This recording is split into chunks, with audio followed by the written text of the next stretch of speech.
Bien-aimé, je te remercie d'avoir choisi cette vidéo. C'est parce que Jésus veut te sauver. Jésus t'aime. Jésus te dit, quel que soit ce que tu traverses, ne l'abandonne pas. Ne quitte surtout pas son chemin. Parce qu'il ne veut pas que tu meurs dans tes péchés. Tu as du prix à ses yeux. Il veut te sauver. Ne meurs surtout pas dans tes péchés. Accepte Jésus-Christ. Marche avec Jésus. Viens auprès de Jésus. Jésus a donné sa vie pour toi. Ne te plais pas dans tes péchés. Le message d'aujourd'hui est tiré de Jean 8, versets 21 à 29. Prions. Père, ta volonté, c'est que nous soyons sauvés. Au nom de ton Fils Jésus-Christ, parle-nous au travers de ce texte. Dispose nos cœurs pour pouvoir accepter ta parole. Bénis ce moment et couvre ce message par le précieux sang de l'agneau. Amen. Jésus leur dit encore, « Je m'en vais, et vous me chercherez, et vous mourrez dans votre péché. Vous ne pouvez venir où je vais. » Sur quoi les Juifs dirent, « Se tuera-t-il lui-même? Puisqu'il dit, « Vous ne pouvez venir où je vais. » Et il leur dit, « Vous êtes d'en bas, moi je suis d'en haut. Vous êtes de ce monde, moi je ne suis pas de ce monde. C'est pourquoi je vous ai dit que vous mourrez dans vos péchés. Car si vous ne croyez pas ce que je suis, vous mourrez dans vos péchés. Qui es-tu? Lui dirent-ils. Jésus leur répondit, ce que je vous dis dès le commencement. J'ai beaucoup de choses à dire de vous et à juger en vous. Mais celui qui m'a envoyé est vrai. Et ce que j'ai entendu de lui, je le dis au monde. Ils ne comprirent point qu'il leur parlait du Père.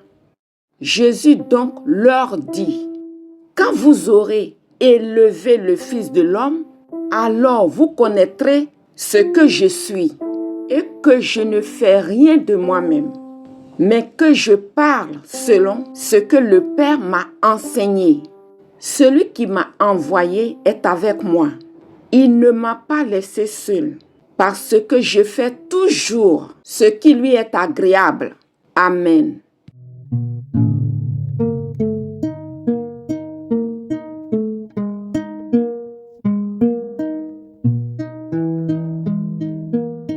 Dans ce passage que nous venons de lire, Jésus donne un avertissement aux Juifs. Ce message est aussi valable pour nous aujourd'hui. Du verset 21 au verset 24, il annonce le sort de ceux qui ne croient pas en lui. Voyons ces versets en détail.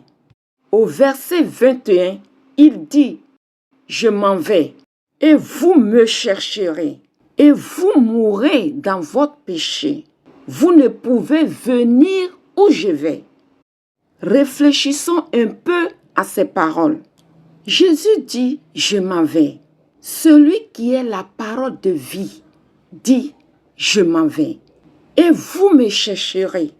Jésus parle d'un ton ferme. Vous me chercherez. Et vous mourrez dans votre péché. À quel moment l'homme se mettra à chercher le Seigneur? Jésus a donné la parabole du riche et de Lazare. Vous la trouverez en Luc 16, versets 19 à 31. Cette parabole nous raconte l'histoire d'un homme riche qui menait une vie joyeuse et brillante, et d'un homme pauvre, malade, nommé Lazare, qui manquait du nécessaire. À leur mort, le pauvre Lazare fut porté par les anges dans le sein d'Abraham. Le riche fut enseveli. Il se retrouva dans le séjour des morts, où il était en proie au tourment. Avec cette image, nous pouvons comprendre le message de Jésus. Lorsqu'il dit à ceux qui ne croient pas en lui, « Vous me chercherez ». En effet, c'est après la mort qu'on comprend la valeur du message de Jésus. Un homme riche qui menait une vie joyeuse et brillante, qui termine dans le séjour des morts, tourmenté, tandis que le pauvre Lazare se retrouve dans le sein d'Abraham, en train d'être consolé de ses souffrances. Chers auditeurs, ce message nous concerne tous. La vie sur la terre a une fin et la vie d'après se prépare. La vie que nous vivons maintenant est physique et spirituelle. Mais la vie d'après est totalement spirituelle. Jésus dit que ceux qui ne croiront pas en lui mourront dans leurs péchés. Le riche est mort dans ses péchés. Il est mort sans avoir eu le pardon de ses fautes. Que cela ne soit pas notre cas. Dès à présent, saisissons Jésus. Ne le laissons pas s'en aller. Ne négligeons pas sa parole. Jésus poursuit son discours en disant, « Vous êtes d'en bas, moi je suis d'en haut. Vous êtes de ce monde, moi je ne suis pas de ce monde. » Jésus fait ressortir deux endroits, celui d'en bas et celui d'en haut. Voici ce que Jean-Baptiste dit à ce sujet. Jean chapitre 3, versets 31 à 33. Il est écrit, « Celui qui vient d'en haut est au-dessus de tous. Celui qui est de la terre est de la terre. Et il parle comme étant de la terre. Celui qui vient du ciel est au-dessus de tous. Il rend témoignage de ce qu'il a vu et entendu. Et personne ne reçoit son témoignage. Celui qui a reçu son témoignage a certifié que Dieu est vrai. » À partir de ce que nous venons de lire, nous comprenons qu'il y a deux langages. Le langage d'en bas et le langage d'en haut. L'homme de la terre parle selon le langage de la terre. Mais Jésus est venu annoncer le langage d'en haut. Parmi nous les hommes, il y en a qui acceptent le message de Jésus. Ils croient en ce message et ils vivent selon ce message, dans l'espérance d'une vie éternelle dans la présence de Dieu et du Seigneur Jésus-Christ. Cependant, il y en a qui rejettent le message de Jésus. On peut rejeter le message de Jésus de plusieurs manières. On peut le rejeter par incrédulité, par négligence ou par une mauvaise interprétation. C'est pourquoi il est très important pour nous, frères et sœurs, de connaître le message de Jésus-Christ qui est contenu dans la Bible et de bien le comprendre avec l'aide du Saint-Esprit. Et c'est le Saint-Esprit qui nous aidera à mettre cette parole en pratique. Revenons à notre texte de base. Au verset 24 de Jean 8, Jésus dit, « Vous mourrez dans vos péchés, car si vous ne croyez pas ce que je suis, vous mourrez dans vos péchés. » Qui est Jésus? C'est la question que lui ont posée les Juifs. « Qui es-tu » Il leur répondit, « Ce que je vous ai dit dès le commencement, Jésus est le Messie, le Sauveur promis par Dieu aux hommes. C'est lui qui nous sauve de nos péchés. » Vous pouvez le voir en Matthieu 1, 21. Il nous annonce la parole de Dieu par laquelle nos âmes seront sauvées. Toi qui écoutes, ne néglige pas la parole de Jésus qui est contenue dans la Bible. Étudie-la, médite-la régulièrement. Les derniers versets de notre texte de base nous annoncent la révélation du Fils de l'homme par la croix. Jésus leur dit donc, quand vous aurez élevé le Fils de l'homme, alors vous connaîtrez ce que je suis et que je ne fais rien de moi-même, mais que je parle selon ce que le Père m'a enseigné. Jésus est passé par la croix, lui qui a porté lui-même nos péchés en son corps sur le bois, afin que, morts au péché, nous vivions pour la justice. Lui par les meurtrissures duquel vous avez été guéris. 1 Pierre 2, 24.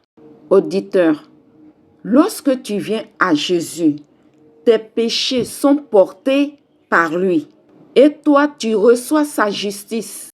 Dieu te voit sans péché parce que Jésus-Christ a porté tes fautes. Alors je te pose une question. Que vas-tu faire de Jésus dans ta vie? Quelle place vas-tu lui donner dans ton cœur? Il a fait l'impossible pour l'humanité. Il a donné sa vie pour le pardon de nos fautes. Car Dieu a tant aimé le monde qu'il a donné son Fils unique, afin que quiconque croit en lui ne périsse point, mais qu'il ait la vie éternelle. Jean 3, 16. Que décides-tu, auditeur? Périr ou vivre éternellement? Celui qui croit au Fils a la vie éternelle. Celui qui ne croit pas au Fils ne verra point la vie, mais la colère de Dieu demeure sur lui. Jean 3, 36. Quel est ton choix, auditeur? Jésus dit, je m'en vais. Vous me chercherez. Réfléchis bien, auditeur. Je t'encourage à faire de Jésus-Christ la priorité de ta vie. La seule priorité de ta vie. Dans Jean 8 au verset 29, Jésus dit, « Celui qui m'a envoyé est avec moi. Il ne m'a pas laissé seul, parce que je fais toujours ce qui lui est agréable. » Jésus nous a laissé le modèle. Dès aujourd'hui, faisons toujours ce qui lui est agréable. Prions. Notre Père qui es aux cieux, que ton nom soit sanctifié, que ton règne vienne, que ta volonté soit faite sur la terre comme au ciel. Donne-nous aujourd'hui notre pain quotidien. Pardonne-nous nos offenses, comme nous pardonnons aussi à ceux qui nous ont offensés. Ne nous induis pas en tentation, mais délivre-nous du malin, car c'est à toi qu'appartiennent, dans tous les siècles, le règne, la puissance et la gloire. Amen. Vous pouvez nous écrire à l'adresse suivante: toutpuissantsauveur@gmail.com. Je vous invite à liker, à vous abonner et à partager la chaîne. Que Dieu vous bénisse.